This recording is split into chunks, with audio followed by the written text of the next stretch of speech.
بسم اللہ الرحمن الرحیم۔ السلام علیکم۔ بیوی کی بد زبانی پر صبر کا اجر۔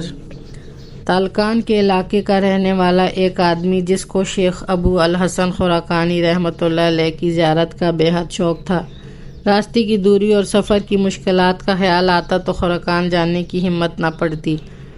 آخر ایک دن شوق زیارت نے اس کو بےتاب کر دیا۔ رخ زیباں کی زیارت کے لیے سامان سفر باندھ لیا۔ راستہ کٹھن اور دشوار گزر تھا، لیکن وہ ہمت کا پکا تھا۔ کئی دن تک پہاڑی اور جنگلی راستوں سے ہوتا ہوا ایک طویل اور پرصعوبت سفر کے بعد آخر کار منزل مقصود تک پہنچ گیا۔ شہر خرقان میں آ کر اس نے شیخ ابو الحسن رحمۃ اللہ علیہ کے گھر کا پتہ دریافت کیا۔ وہاں جا کر نہایت ادب کے ساتھ دروازے کی زنجیر ہلائی۔ تھوڑی دیر کے بعد ایک عورت نے کھڑکی سے جھانک کر پوچھا، کون ہے؟ اس نے جواب دیا، میں حضرت شیخ ابو الحسن رحمۃ اللہ علیہ کی قدم بوسی کے لیے شہر تالقان سے حاضر خدمت ہوا ہوں۔ اس عورت نے کہا، واہ میاں درویش، بھلا یہ بھی کوئی مقصد تھا جس کے لیے تو نے اتنا طویل اور کٹھن سفر طے کیا؟ معلوم ہوتا ہے تو نے دھوپ میں اپنی داڑھی سفید کی ہے۔ تمہاری عقل و دانش پر رونے کو جی چاہتا ہے۔ کیا تجھے اپنے وطن میں کوئی کام دھندہ نہ تھا؟ عقیدت مند یہ ماجرا دیکھ کر ہکا بکا رہ گیا اور اس کی آنکھوں سے آنسو بہنے لگ گئے۔ تاہم اس نے ہمت کر کے پوچھا کہ حقیقت حال کچھ بھی ہو یہ تو بتائیے، شیخ صاحب ہیں کہاں؟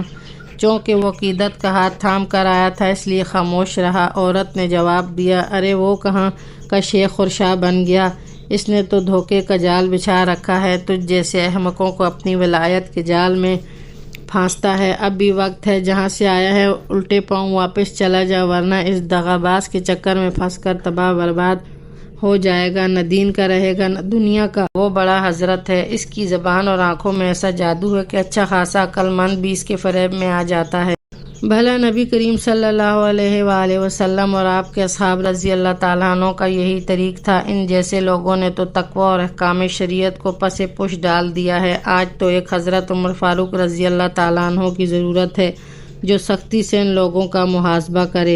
اب تو شیخ کے ماتقت کے صبر کا پیمانہ لبریز ہو گیا اور کہنے لگا، چراغ تلے اندھیرا۔ بی بی شیخ کے انور فیض سے ایک دنیا جگمگا رہی ہے اور ان کی عظمت نے افلاک کی رفتوں کو چھو لیا ہے۔ چاند پر تھوکنے والا اپنے منہ پر ہی تھوکتا ہے۔ کتا دریا میں گر جائے تو پانی ناپاک نہیں ہوتا۔ آفتاب عالم تاب پر لاکھ پھونکے مار، وہ کبھی نہیں بجھ سکتا۔ چمگادڑ رات کے اندھیرے میں اڑنے والی سورج کو نکلنے سے کیسے روک سکتی ہے؟ غرض درویش نے شیخ کی اہلیہ کو ایسی کھری کھری سنائی کہ وہ اپنا سا منہ لے کر رہ گئی۔ وہ آدمی وہاں سے نکل کر شہر کے لوگوں سے شیخ کا پتہ پوچھنے لگا۔ کسی نے بتایا کہ وہ جنگل کی طرف گئے ہوئے ہیں۔ یہ سنتے ہی وہ راہ حق کا مسافر دیوانہ وار شیخ کی تلاش میں جنگل کی طرف روانہ ہو گیا۔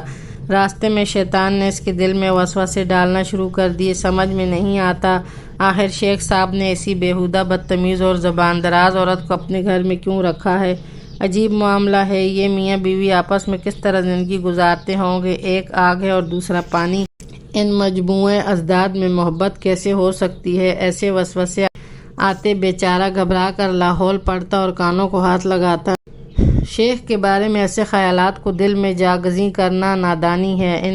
انہی سوچوں کا تانا بانا بنتا چلا جا رہا تھا کہ آخر دل نے کہا کہ اس میں بھی کوئی بھید ہوگا۔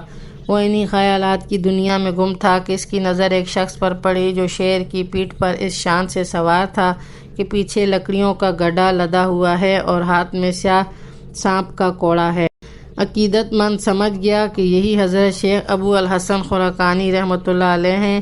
اس سے پہلے کہ یہ کچھ عرض کرتا شیخ نے دور سے ہی مسکراتے ہوئے فرمایا، عزیزم اپنے فریبی نفس کی باتوں میں نہ آ اور ان پر دھیان نہ دے۔ ہمارا اکیلا پن اور جوڑا ہونا نفس کی خواہش کے لیے نہیں ہے، اللہ عز و جل کے حکم کی تعمیل کے لیے ہے۔ ہم اس جیسے سینکڑوں بے وقوفوں کا بوجھ برداشت کرتے ہیں۔